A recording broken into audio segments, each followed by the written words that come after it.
All right, so here we go. So today I'm with Joel Gluck, and Joel Gluck, he is a drama therapist. He's a board certified trainer of drama therapy, and Joel created or developed a new drama therapy approach called Insight Improv, and we're going to go into detail about what that is and how it helps. But thank you so much, Joel, for being here. It's my pleasure. Great to Yeah, meet you, Ramy. yeah, thank you, man. So tell us a little bit about you and how you got into drama therapy. Oh my goodness. I'll try to do the short version. Yeah, when I was a kid, I was really into two things: theater and computers. So when I wasn't in my basement, like programming my Commodore PET or Atari computer back in the 1970s, I was also doing theater in school and at summer camp. Ended up dropping out of MIT, the computer science program, to go to theater school. Did a 2-year conservatory program at Trinity Rep. But I found throughout my pursuit of theater that I was not really drawn to the entertainment aspect. I was much more drawn to theater for personal exploration. Mm. So in the 1990s, I found myself in a million different workshops and classes, but always with this bent of like self-exploration, either through performance and the arts and storytelling and movement and improvisation, or I would find myself as the only non-therapist in a training filled with psychologists and therapists. Hmm. So yeah, so I found myself, particularly in the 1990s, as I was exploring many things. So it's kind of throughout my 20s and into my early 30s, beginning to put pieces of this together. I became very interested in meditation as well. Then a good friend of mine, a colleague, Nat Warren White, told me about drama therapy. I had never heard there was such a thing, and when I got to see a drama therapy session, I was kind of blown away because I was like, oh my God, this is kind of what I already do, but someone has a name for it and they're actually doing it as a form of psychotherapy. Yeah, yeah. So that was how I got into it. Okay, awesome. So I mean, for the people that have, there's a lot of people that, go to see a therapist, and there are many people that participate in group therapy. What is drama therapy for the people that they've heard the term, but they don't really know what it is? So how do you explain what drama therapy is? Right. The humorous answer would be it's therapy for actors, but the and actors need therapy. But the real answer is that drama therapy is a form of creative arts therapy. So you have visual art therapy. There's dance movement therapy. There are actually many kinds of creative arts therapy. There's also, I think, some people are using poetry and writing as forms of therapy. So drama therapy is just using tools from theater and performance and improvisation in the therapeutic sphere, just the same way that a therapist uses the tool of talk, right? Mhm. You can use acting and improvisation to do psychotherapy. Now, do you have to, like, if somebody comes to see you and they're seeking you for help and they're sitting there in an office, do you do the improv or the acting with them, or is it a group process? Great question. Yeah. Usually I'm working one-to-one with clients. I also teach group workshops in Insight Improvisation, which involve other forms of drama therapy, like psychodrama, for example, which is one of the oldest forms of drama therapy. Um, so it depends on what techniques you're using. Sometimes the therapist is involved as an improviser. Yeah. Sometimes they're not. Sometimes they're more playing a little bit of a facilitator or director role. Sometimes they're really sitting back and witnessing and really letting the client just improvise. Okay. So it depends a little bit on what approach you're using. In the world of drama therapy, there are some 20 to 30 distinct approaches to drama Yeah. therapy, believe it or not. So there's a lot of variety in what Hmm. you can do with a client. Hmm. Yeah. Okay. And who is it used for? I mean, what type of client comes to see you to address or overcome a particular, what issues are you seeing when people Right. come to see you? Right. So there's me personally and what I tend to see, and then there's how's drama therapy used out in the world by Mhm.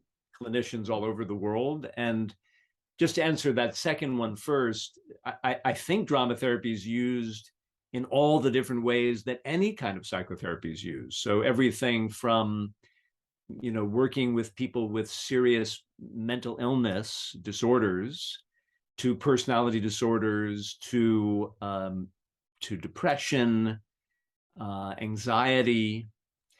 The people who tend to come to me in my practice tend to be folks who are dealing with life issues Mhm. around relationships or around dissatisfaction with work or family issues. I tend not to see in my practice people with more serious mental illness, Mhm. but I tend to work more with what you might call normal neurotics. Yeah. So people who are dealing with more typical life challenges, Okay. which can have an enormous variety, right? So it Mhm. can be particular relationship issues, could be someone who has kinds of social anxiety. To give one example of a client, years ago, I worked with someone who was dealing with anger issues and working with their anger and outbursts of anger. So, people come in with all kinds of things they're working on. Yeah. Yeah. Okay. Yeah, so it sounds like, I can relate because my background's in acting too.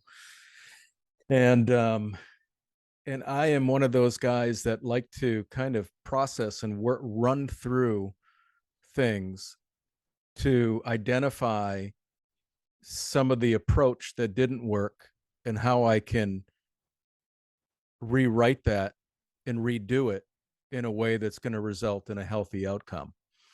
Um, is that some of the approach? I mean, do you walk people through a process? For example, they're having difficulty interacting or maybe getting along with coworkers or a particular boss, and there is some anxiety around that and some ideas around that aren't serving them. Do you approach those types of issues where you can kind of guide them and help them see it differently? Sure. And I would say what you're describing lines up with some drama therapy approaches. For example, the idea of, we call this role rehearsal in psychodrama, which is playing out a scene that you from real life that you'd like to practice and get better at. Say, Mm-hmm. how do I talk with my boss if I'm not getting along with my boss at work? And Mm-hmm. to actually play that out and try different approaches. Often by playing out scenes from real life, one can kind of get a better view of one's own habits and states of mind and mental patterns Mm-hmm. that are having you go down the same routes over and over, and Yeah. how to break out of those Yeah. mental habits. Yeah, Yeah. There's got to be definitely like a mindfulness to identifying that as well, so that you can absolutely. become aware of it, stop, pause, and then start to rewrite it so that you Yes, don't have the same groundhog day. you know exactly, you know exactly. So Uh, let's get into this. I think it's awesome that you've created this new approach, and it's called Insight Improv. So how did that come about? Right. So Inside Improv is really comprised of these three ingredients of meditation, theater, and psychotherapy.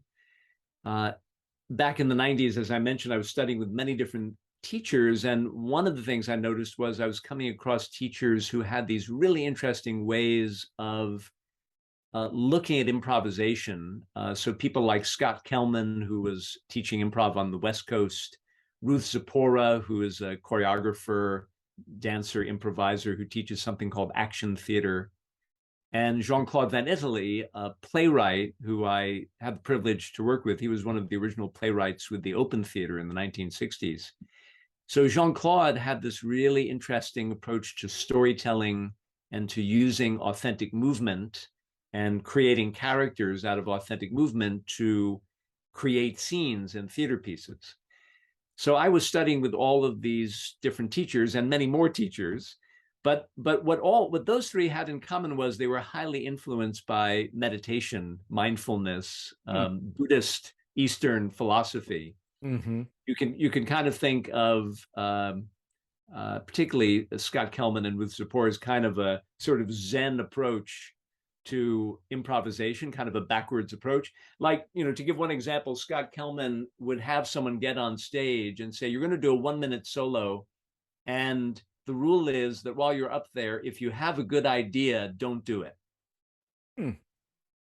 Right. And it forces the actor to just be present and notice, like, oh my God, if without my good ideas, I'm naked here. Like, what can I do here? Yeah. So I began to put together these ideas. I was practicing them in the studio and experimenting, developing my own exercises.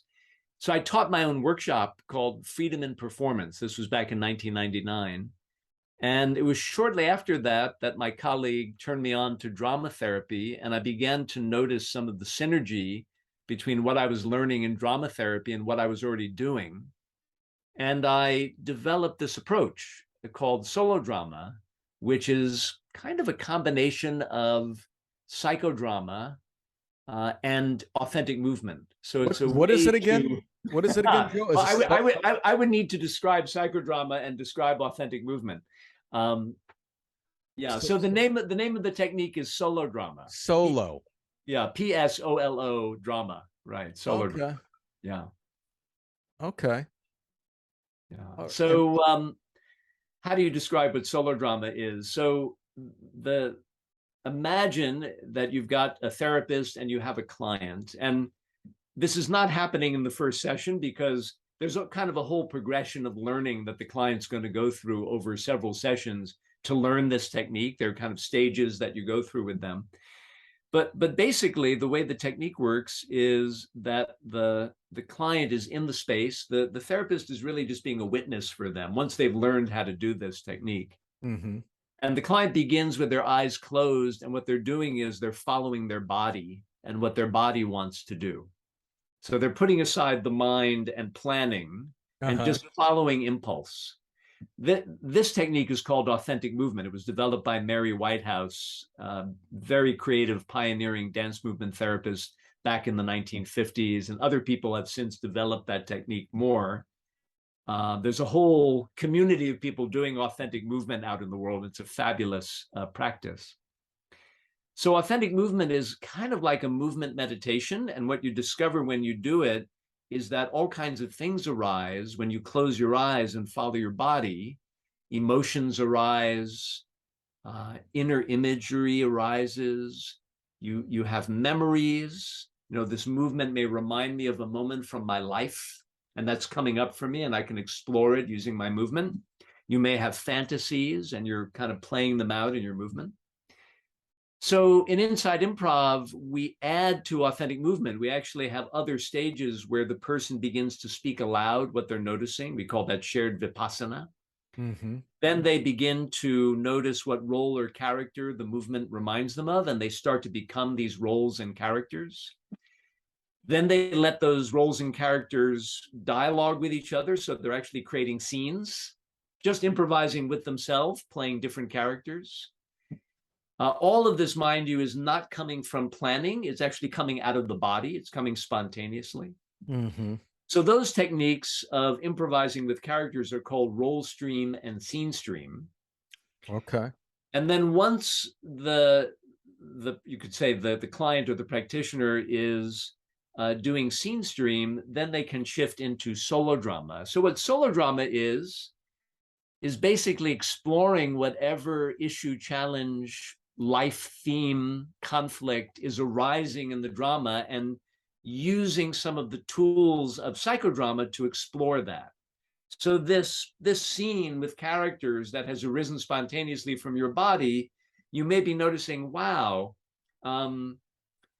this monster who I'm talking to right now, like I've become this gigantic monster, and he's roaring at me, and then I switch into myself and I'm talking to the monster. This feels like an aspect of my life, right? Like it may feel like, wow, this feels like a big challenge I'm facing. You know, to use the example you alluded to earlier of work, like Mhm. maybe I realize that the monster there feels like my boss, and I'm afraid to talk to my boss. So using some of the tools which we teach about in Insight Improv and psychodramatic roles, you actually can use techniques like role reversal, doubling. You can draw upon the director, which is your inner wise mind or inner therapist. You Mhm. can become the audience. So using different tools, you actually can actively explore what the meaning of this interaction is that's coming up in your drama. Mhm. So I'm giving kind of a complex description of this. Another way to think of solo drama is it's kind of like a spontaneous one-person show. I'm sure you've seen one-man shows or one-woman shows where the person is exploring some theme from their life. Yeah. Yeah. So that's what solo drama is, but it is unplanned and you're Okay. doing it mostly with your eyes closed, and you're becoming these different characters and exploring the interactions and the meaning of it as it's Yeah. happening. Do they do when people are doing this in your experience? I mean, can people just start saying one thing and then and then stop and completely go in a completely different direction and start talking to something else, and then a variety of different things that have no sense? Well, Is that it, is it, that it, usually, it usually has some sense. okay? Yeah, yeah. So the person is actively working on exploring something, right? So Okay. it's not just random speaking, Okay. but it has a purpose, Okay. which is to explore whatever the issue is that's arising for them So in the drama. they start off with an intention. They don't start off with an intention. That's the They don't. interesting thing about Okay. it. You actually start the whole process by letting go and listening to your body and following your body. So Okay. that's a way of kind of clearing the slate Yes. so that you're not just working with the issues that are uppermost in your mind when you came in the door to Right. therapy, Okay. which, as we know, are often not the deepest issues, right? Sure. Sure. Yeah. So this technique, this kind of set of entryway practices that get you into solo drama, this is a way to kind of wipe the slate clean, scramble things up a little bit so that you can really listen more deeply to what's going on inside, like a few layers below, or sometimes many layers below the surface. Yeah. So by doing that, you're accessing unconscious stuff that you didn't realize you walked in with. Yeah. Yeah. There's an exercise that I did in grad school, and we did it more than once. And I'm wondering if it's kind of like a solo drama. We got in front of our group in, one at a time, and we just started to move. People would just start to move, and then out of that movement create a sound. Some people were on the ground, on the floor, sitting. Sometimes some were on their knees, some were standing. But I remember doing that process where I was moving and just and then a sound started to come out of me. There was no language. It was just sound. And it was a very cathartic experience for me, because it did bring up some stuff, and there was some deep rooted sadness, and there was some anger that it was coming up. So there was a story, you know, kind of coming up within me that I probably could have explored a lot more deeply, to take it into like you know, a monologue, so to Mm, speak, or yeah. or a story that came to life. But no, that we never went there as far as a story. We just kind of kept with the motion. If a sound evolved out of the emotion, that was okay as well, and that was the exercise. But it was a really powerful exercise. I remember how everybody in the group really got a lot out of it. Yeah. Yeah. So that is absolutely in the realm of what we're talking about here. I too, as a theater student, did a million exercises like Yeah. that. Yeah, yeah.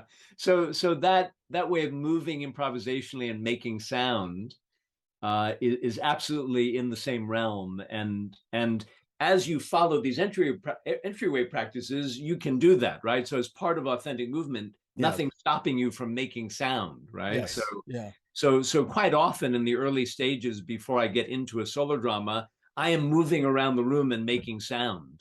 Mm. Absolutely. And clients do that as well. Very powerful and very moving, and really gets you into your emotions. Yeah. Yeah. I remember David Garfield was our he taught a couple of our acting courses, and he was a method actor. He came from the actor studio, and we would always start his class by just moving around and just like stretching and just purging noise out of our body. And it was all connected to where you were at in the moment and what was going on. So create a noise of what you are experiencing and feeling in that moment. And just that alone was so powerful and cathartic. That's why I love acting so much, because it taught me so many ways to just get connected with so much of the emotion and ideas that I was taught to just kind of bury and deny as a kid. I grew up in a world where you don't express any vulnerability. You don't even want to expose yourself in a vulnerable way, because that's when you're going to get made fun of. I mean, so it was like I had this big wall. So to go through that process and to really start connecting with a lot of that deep rooted stuff was really, really powerful. Yeah, I agree. And I've been very fortunate to have so many good teachers over the years. So for me, I think I just found my way to a set of practices that capture some of those experiences and put them in a form that people can understand and replicate, and kind of creates a structure where people can kind of start from something very simple and move to something that kind of builds and builds and builds into something that becomes a deep exploration for them, and lets them bring their voice and words, and brings out some of those inner roles that we all have inside, different parts of us, if you will, and let those parts play out and interact. Mm-hmm. Yeah. Okay, I'm But gonna I'm definitely trying to bring the spirit of the great acting classes and workshops I got to experience in theater school and with many other teachers after that. So bringing that spirit into the workshops I teach and into the individual work. Yeah, that's fantastic. All right, Joel, let's talk about psychodrama. Yeah. Explain what psycho first. I want to get into psychodrama, then I want to get back more into your process of insight improv. But what is psychodrama? Because a lot of people have heard of it, but what is the process, and what would I do as a patient that would come to see you to move through a process of psychodrama? Right. Well, it might be fun, Rayme, to actually do a little bit of this, like a micro version, just to see it and experience it, if you're open to I, that. I am. Awesome. Let's do it. So yeah. So and I tend to do this in a first session with a client. And once we do some talking and I learn a little bit about you, I might invite you to do something very simple. Like, let's say in the conversation you're talking about your mother or your father or a relative of yours. I might say to you, okay, well, look into that chair there. Let's imagine that they're sitting in that chair. Mhm. What would you want to say to them, for example? So, in your case, um, is there someone in your life that you would like love to talk to for any reason, positive or negative reasons? Does that person need to still be here, or could it be No, somebody that's passed? it could be someone who's passed. Yeah. Um, there's I have a friend that passed recently, and we had somewhat of a falling out, but we did repair much. We were in the process of reparation, And then he ended up passing away. Mm. So I'm really glad that we were able to reconnect, get together, have a few laughs, even though it wasn't fully repaired. Mm. Mm. Um, and so there's some aspects of that that bother me a bit. Right. So, and I'm sorry to hear that. So if we were to work with that as an example, if it's okay with you to work Yeah. with that as an example. So imagine you've got, I don't know if you have two chairs there, but let's imagine you had two chairs there. Do you have another chair? We could just do it I right now. don't, but I can You don't, yeah. pretend. Let's imagine you've got a chair next to Okay. you, and you're looking into that empty chair right now. Okay. And it's the friend is a he. Yep. It's a He. he. So yeah. So what would you want to say to him if you could really say what's still incomplete for you? What would you want to say to him? Yeah.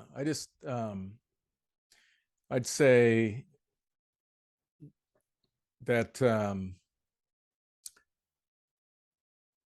I feel I feel guilty, and I feel I feel sad, and I feel guilty because I resisted.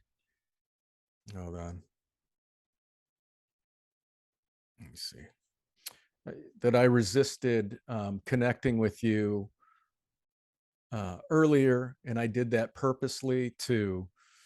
Um, I did it purposely to really. I just didn't want anything to do with you, and now when I think about it and how harmful it is to myself and to you, um, it makes me feel sad that I acted that way. And now that I've stepped out of it for a while, I do, um,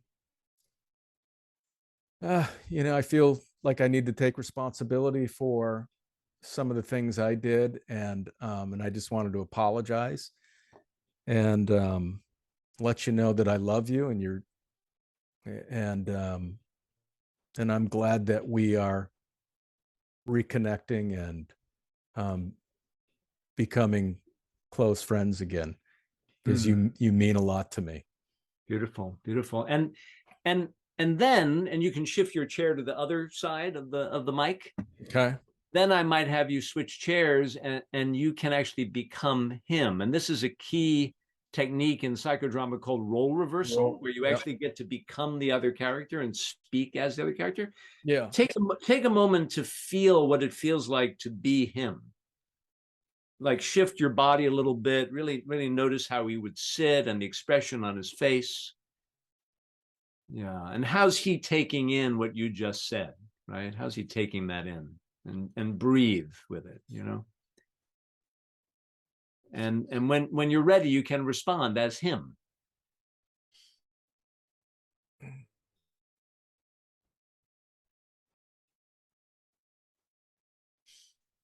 Yeah, I think yeah, Raim, we both made mistakes, and I regret the mistakes that I made too. And I'm glad that we're sitting here having this conversation, um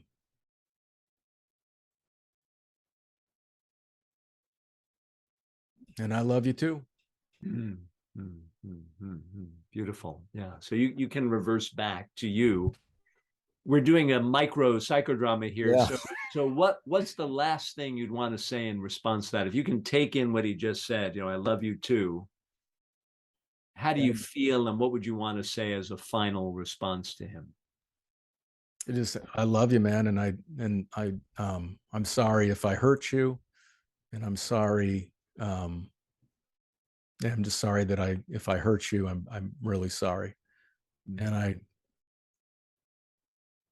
I hope you can forgive me. Yeah. And we're going to take the curtain down on the psychodrama, but we could imagine that if you continued, he might forgive you. And it Okay. it's really beautiful and very moving what you just did.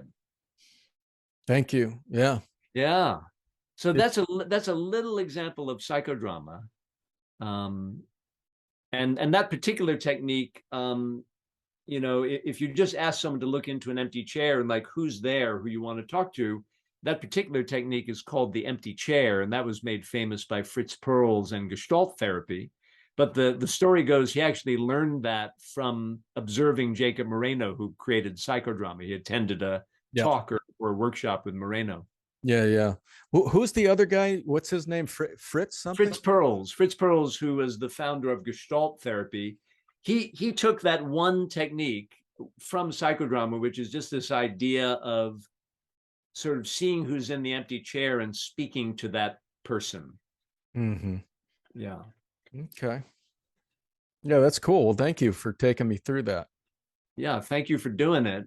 Now, when you do a full-blown psychodrama, there's a lot more you can do.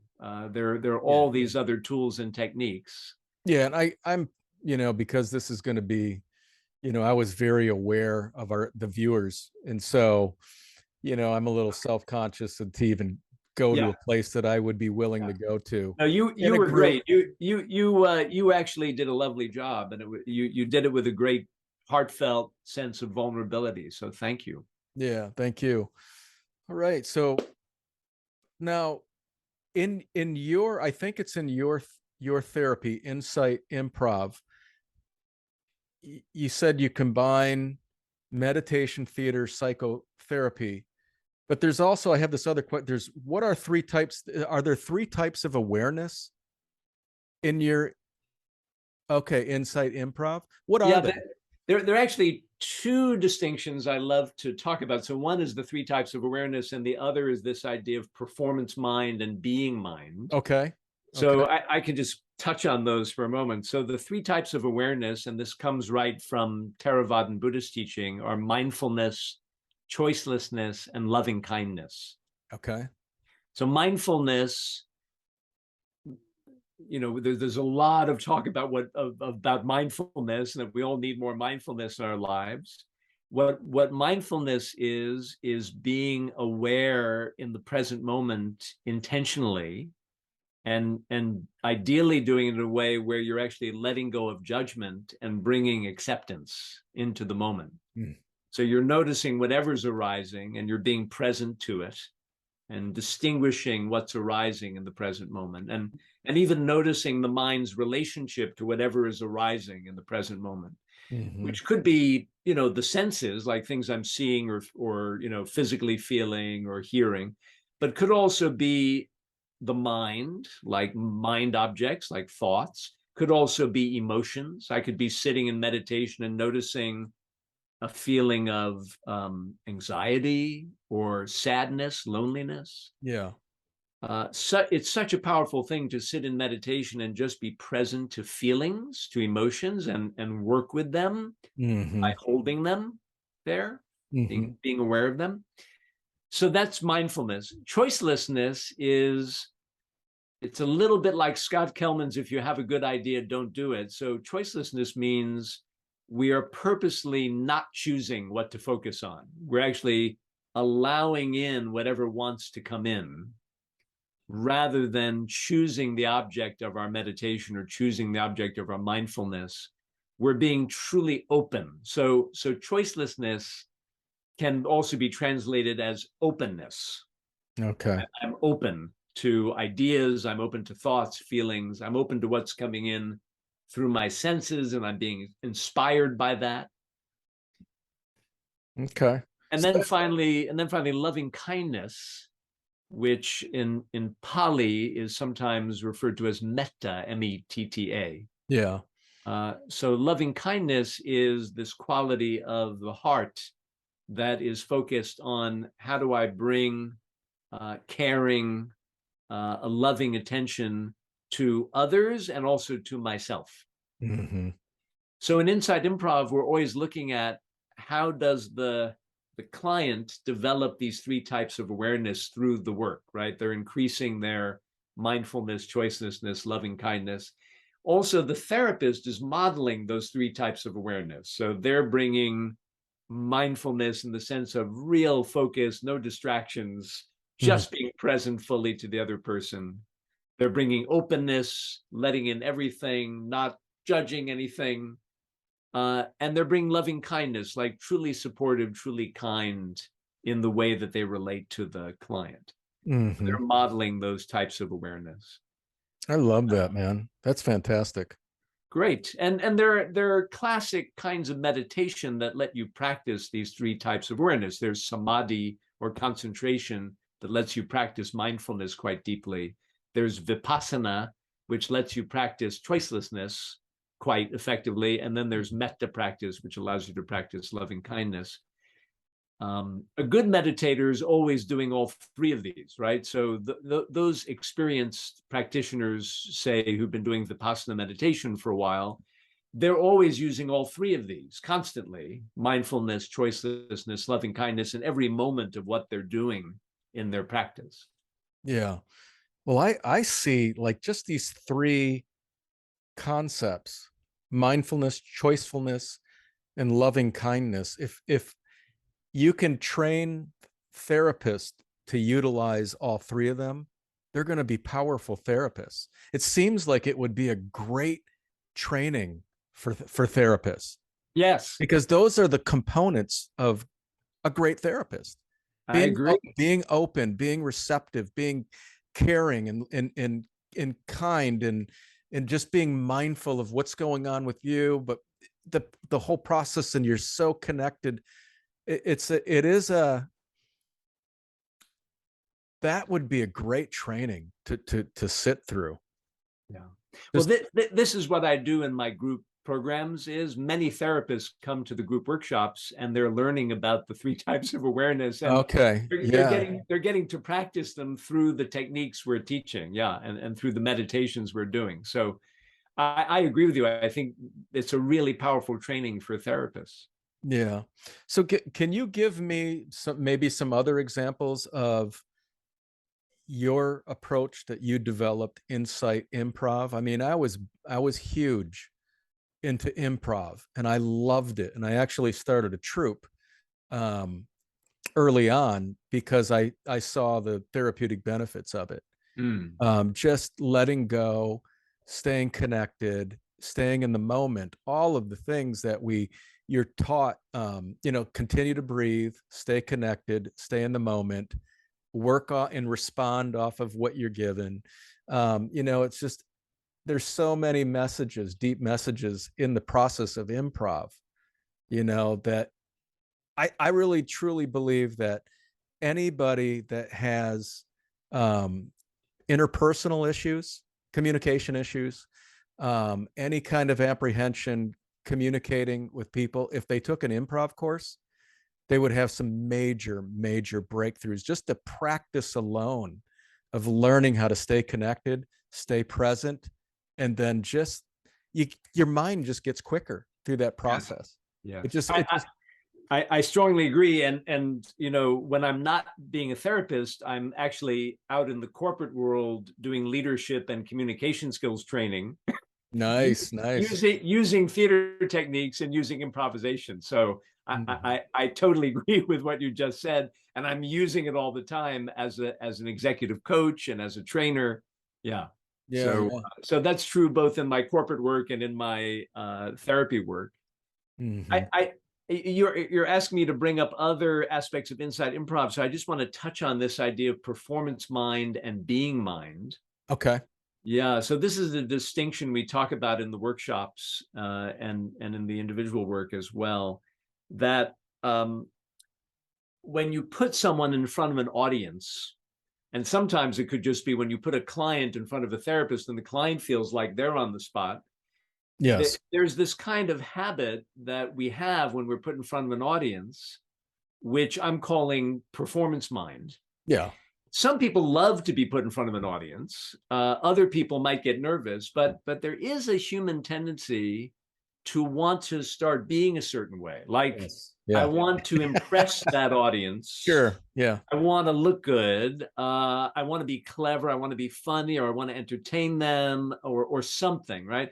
There's a certain kind of pushing that tends to happen. Yeah. In that moment. Sure. So we call that performance mind. Okay. And performance mind is not necessarily all bad. Like sometimes for actors, they get a great joy out of performance mind. Like they love being in front of an audience, and Sure. it's a turn on, and it gives me a lot of energy and a lot Right. of juice, you know? Exactly. So it's not, we're not saying it's bad. Uh, we're balancing it with being mind. So being Yes. mind is the mind of a meditator. So when you're in being mind, you're opening up to your senses, you're opening up to how you actually feel, Yes. you're opening up to thoughts, Yes.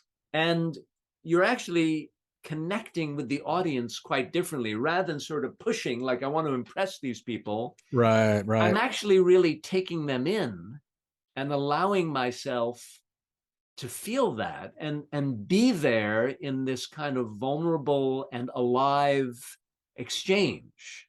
Hmm. So being mind is this very present, relaxed, breathing way of being in front of an audience, in front of a therapist, in front of a witness who may Right. be Right. witnessing my improvisation. Yeah. Now, we're never totally in one or the other, right? There's not an on-off switch. Uh, uh, Usually people are somewhere on the spectrum between performance mind and being mind. Yeah. What I tend to be doing in Insight Improv is kind of reminding people, if they find themselves performing for their witness, to see if they can come back to a bit more being mind. Like, can you just notice your body and come back to what the body wants to do? Like, let go of the being clever and the planning and trying to impress. Yeah. Just come back to, what's your impulse right now? How does your body want to move right now? And follow that. And Hmm. let that be your inspiration in this moment. Yeah. That's awesome, man. That you're talking about two different forms of acting as well here. Right. I mean, when I think of performance mind, I think of um, somebody like Nathan Lane comes to mind, and then when I think of um, the being mind, these are that's what I studied, and that was all method acting, and that's practicing how to just be. And Marlon Brando was a perfect example of smelling, fragrance and touching things and really staying connected. And there was a lot of discoveries through that process, but that's what the training was as well. It's just like, what are you going to discover in this scene? You can rehearse it, but there's other new things that you can discover even when we're rolling the That's film right. to Men, capture that moment. And that's what made, I think, Marlon Brando such a genius, is he was one of those guys that first brought that to stage and then the screen. And he yeah, was just so unique at being connected. yeah. And I would also, just extending that, many of the theater groups experimenting in the 1960s were experimenting with aspects of being mind.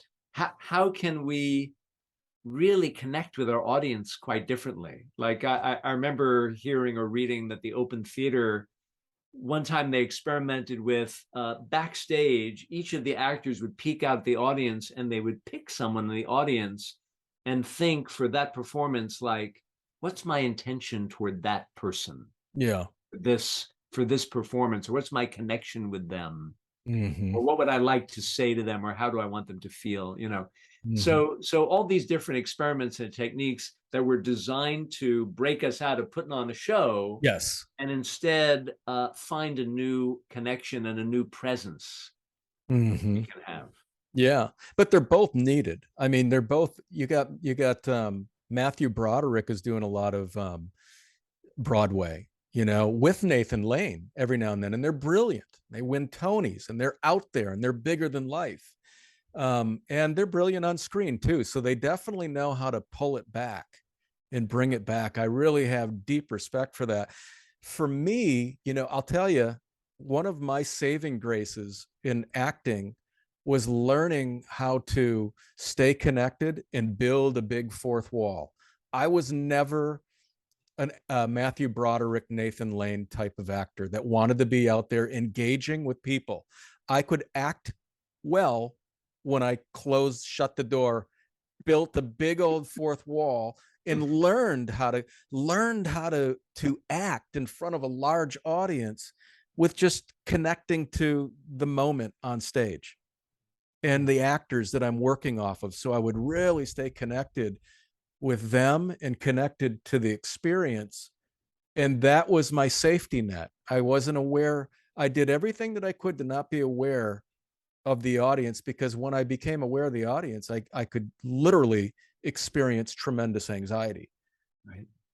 So it was, That was your way of preserving some amount of being mind, because yes, for you the performance mind was scary. it Like was, it shifting was. into like real fright, stage fright. Yeah, which is Yeah. true for many people. Yeah. Many people. And that's the thing that like a lot of people don't realize, that, actors and trained actors and even, famous actors struggle with performance anxiety. And some of them are so brilliant because they've learned how to connect with the being mind.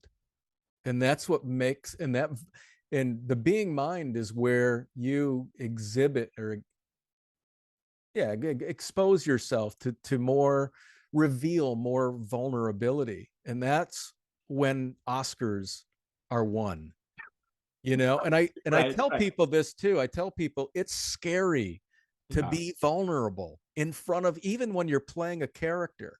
And so you're wearing the mask of a character, and to go to that place of being vulnerable when you're in front of a group of people in a theater or what have you, it's scary to go to those places with other actors as well. But the greats have learned how to access that and go there and let go and go there. And those are the ones that have typically won more Oscars or Academy Awards than anyone. Yeah. Because So to bring this back to drama therapy and yeah. insight improv for a moment, one of the things we're trying to do in these workshops and individually, or sometimes when I'm working with a couple, what we're always trying to do is create an immense amount of safety, a safe container. That's so much of the emphasis Yeah. of the teaching or of the therapy process, so that the person who's improvising feels like they have a beautiful container within which to really experience being mind. Because out in the world, if you put that person in front of an audience, they might be terrified or they might go Sure. into all their automatic behaviors. But if you create enough safety for them, and if you create this sort of very confidential, very supportive, very non-judgmental space where that person feels like they can do anything and say anything, and they're only going to be supported, something drops in for most people where they feel like, oh, wow, I can really let go here. I can let the mask fall Mm-hmm. and discover what really wants to come out here. So it's really beautiful and tremendously exciting to see what can happen for people, because everyone who encounters this work is different, and different things come out. I often feel as a therapist in this work or as a workshop leader that I have front row seats to the best theater that you could ever see, because I'm seeing some of the most creative, unexpected performance anywhere. Sure. It's incredible. Yeah. Yeah. Yeah. How do you, that you said, so what is the trick? Because that is key to helping people open up, is creating a safe space. How do you do that? Right. So with a client, um, it starts from the very first moment, like how you greet them and how you connect and how you introduce what we're doing. A big thing is not pushing, but really inviting them, just being very simple, asking simple questions and inviting them to speak. Mm-hmm. Not trying to manipulate them to do anything they don't want to do. So everything is kind of a very light invitation. Mm-hmm. I would say in a workshop, it's more complex because you have many people present. So it really, really helps to have good ground rules and introduce ground rules early on and get everyone to buy into the ground rules. Gotcha. Yeah. So I have ground rules around being present, ground rules about confidentiality, ground rules about how we care for one another in the workshop, and how everything is voluntary in the workshop, that we're not pressuring anyone to do anything. And ground rules about speaking up. So if you're unhappy, please speak up and say, so that we can help. Right. Sure. So people in these workshops feel very taken care of and held, because we're creating this atmosphere of support and this atmosphere of open expression, that they know if they're unhappy about anything, they can speak up about it and talk about it. Mm-hmm. Yeah, I like that. I like that. Yeah, that definitely is one of the things. I facilitate some groups as well, and we have a series of ground rules that do create that, safety net for people as well. So I've covered a lot of the questions that you and I discussed.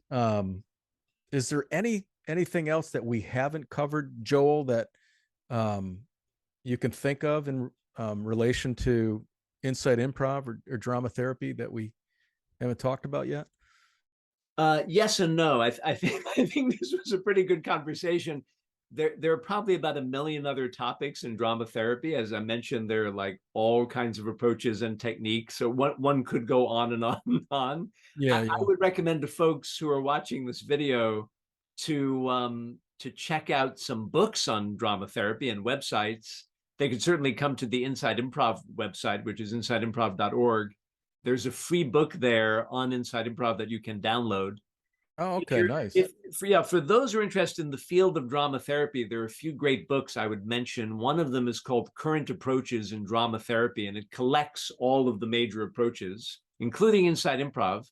The third edition, the most recent edition, has Insight Improv in it, a chapter on Insight Improv. Okay. There's a great book on psychodrama that's out of print now, but you should be able to get a used copy of, called Acting In by Adam Blattner. It's this very slim book. Third edition, I think, was the last edition, and fabulous kind of short guide to how to do psychodrama. Really brings it to life. And then Eva Levitin also has a book called The Clinician's Guide to Psychodrama, which is another slim paperback, wonderful book that really gives you much more of an anecdotal feeling for how this works in a therapy group. So I highly recommend that as well. Okay. Yeah, and I've had the pleasure to work with Adam Blattner, who's passed away, unfortunately, now, and Eva Levitin, both wonderful teachers. So it's hard to talk, to sum up like just how many great teachers there are of drama therapy out there. My friend Dan Wiener teaches an approach called rehearsals for growth, which is a very powerful technique primarily for couples, that uses kind of classic improv setups for scenes and gets couples to improvise together in these kind of really interesting scenes and exercises. That's brilliant and very powerful. Is this like couples therapy? Couples therapy, but wow. using drama therapy. So yeah. So I would recommend to any couple to check out Rehearsals for Growth. Okay. David Reed Johnson is one of the giants of drama therapy, and he has a technique called developmental transformations, which in which the therapist and the client basically improvise together for the entire session. They are moving around. They're, in a sense, the therapist becomes kind of a plaything for the client. They're moving, they're in contact, they're becoming different roles. It's totally fluid and flexible. So that's really fun and really powerful. You got to be a unique therapist to be game for that weekend. Yes. Yes.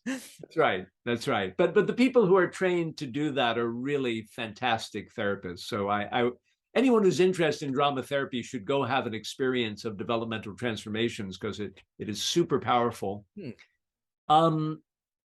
Other things I'd mention, Renee Amuna, who's also one of the kind of founding figures of drama therapy, writes about what she calls her 5-phase model, which is just a great way of conceptualizing the phases that a group or sometimes an individual goes through when doing drama therapy.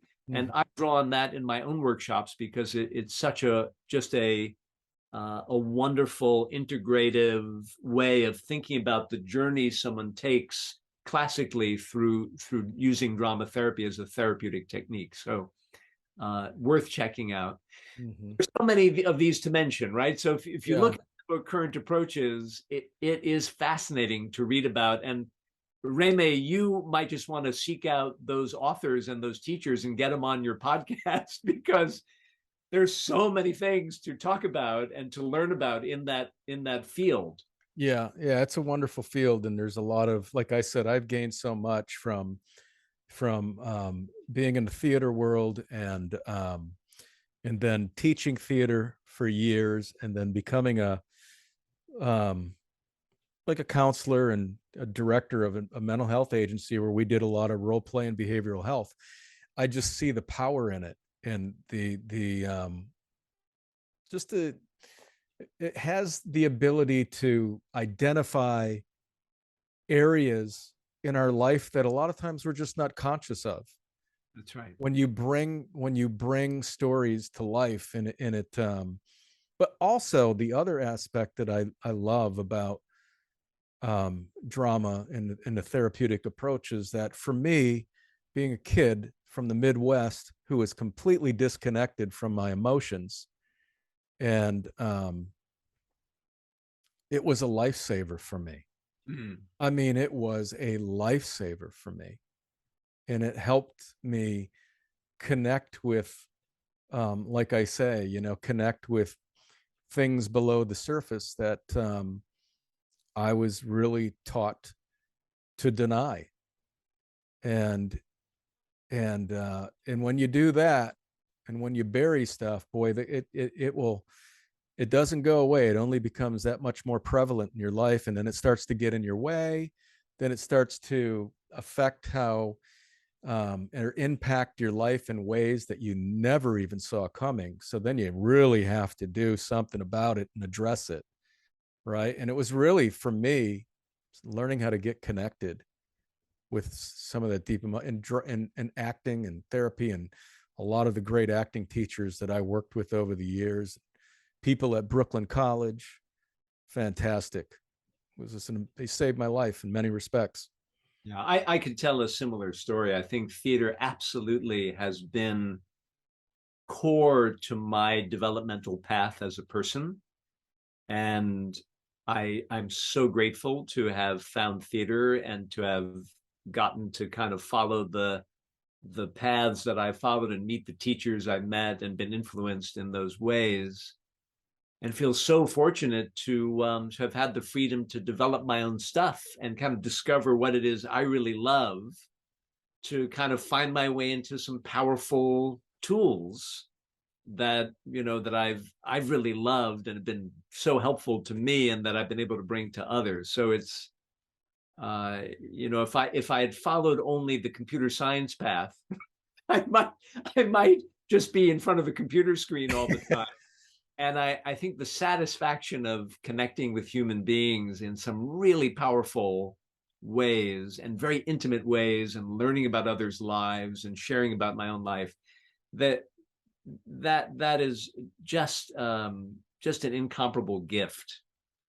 So I highly recommend to others, anyone who's listening to this discussion, who's feeling like, I'm feeling a little bit constrained by my job, by my career, or the things I tend to do in my life, to check out theater and check out improvisation and check out drama therapy as potential avenues for opening up something quite different that gives you a different way of expressing yourself. Love that. Joel Gluck, he's a drama therapist. He is the founder of a new drama therapy approach called Insight Improv. We're going to post all your links, Joel, so people can reach out and find you. Thank you so much for doing this, man. I appreciate it. This has been fantastic. Thank you so much. I feel like I've met a brother over here, Remy. Your experiences and mine have so many parallels. So thank you so much for having the conversation. It was great for me too. Yeah, thank you, buddy. Well, we'll stay in touch, and like I said, we'll post everything at the end of this podcast so everybody can get in touch with you. So have a great night, Joel, and thank you. You too. Take care. Thank you so much.